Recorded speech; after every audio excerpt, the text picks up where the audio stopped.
Assalamualaikum warahmatullahi wabarakatuh. Di video ini bersama saya Fitri Ramadhania Rahab dari Fakultas Ilmu Tarbiyah dan Keguruan Tinggi jurusan Pendidikan Islam Anak Usia Dini. Di sini saya tidak sendiri, saya ditemani oleh rekan saya. Kepada rekan saya untuk memperkenalkan dirinya. Assalamualaikum warahmatullahi wabarakatuh.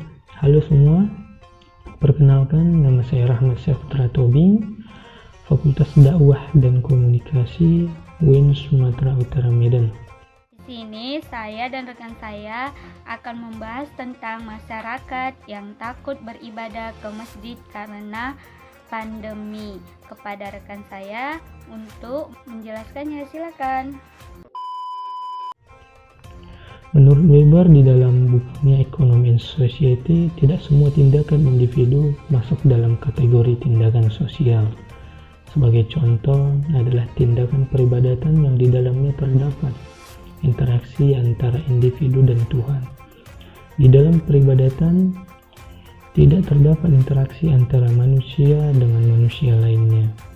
Meskipun demikian, di dalam agama Islam terdapat peribadatan yang juga melibatkan interaksi antara satu dengan lainnya.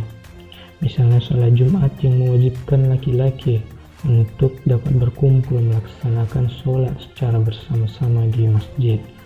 Terlebih di dalam rangkaian ibadah sholat Jumat terdapat ritual siraman rohani melalui khutbah Jumat yang di dalamnya terdapat relasi antara individu satu dengan individu lainnya.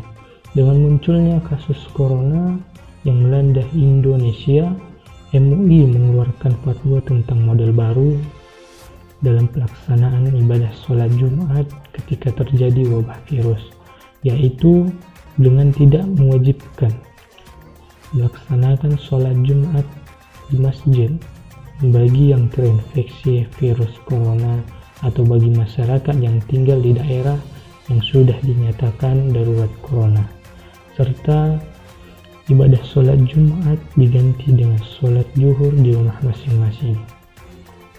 Adapun tindakan sosial peribadatan yang dilandaskan pada motif instrumentali rasional terlihat pada beberapa fatwa ibadah. Yang pertama, seseorang yang telah terinfeksi corona diharuskan mengganti sholat Jumat dengan sholat zuhur, mengingat bahwa ibadah sholat secara berjamaah merupakan kewajiban yang melibatkan interaksi banyak yang sehingga potensi penyebaran virus sangat tinggi. Lalu yang keempat, pada daerah yang dianggap aman atau memiliki potensi kecil penyebaran virus, maka masyarakat muslim diminta untuk melaksanakan ibadah seperti biasanya dengan tetap menjaga diri seperti mencuci tangan, membawa sajadah sendiri dari rumah, tidak melakukan salaman dan pelukan di tempat umum.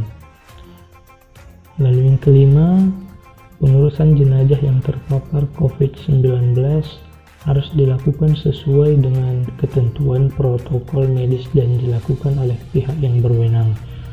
Bukti dari hasil dalil-dalil yang bersifat rasional, dinamis, yang syarat akan probabilitas diantaranya adalah penggunaan dalil Al-Quran surah Al-Baqarah ayat 195 yang artinya, dan janganlah kamu menjatuhkan dirimu sendiri ke dalam kebinasaan. Selain itu terdapat dalil yang diambil dari surat At-Takhabun ayat 16 yang artinya, maka bertakwalah kamu kepada Allah menurut kesanggupan dan dengarlah serta taatlah dan infakkanlah harta yang baik untukmu.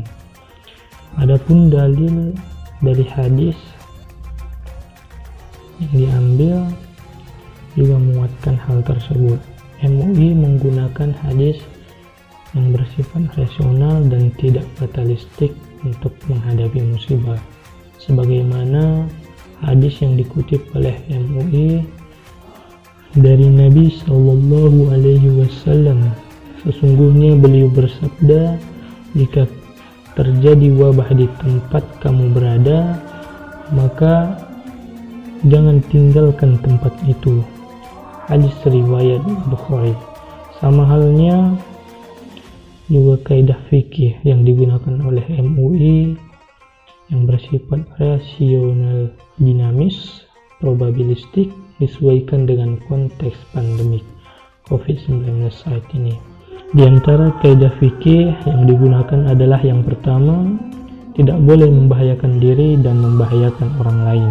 Lalu yang kedua, menolak mafsadah didahulukan dari mencari kemaslahatan, dan yang ketiga, kemudaratan harus dicegah dalam batas-batas yang memungkinkan.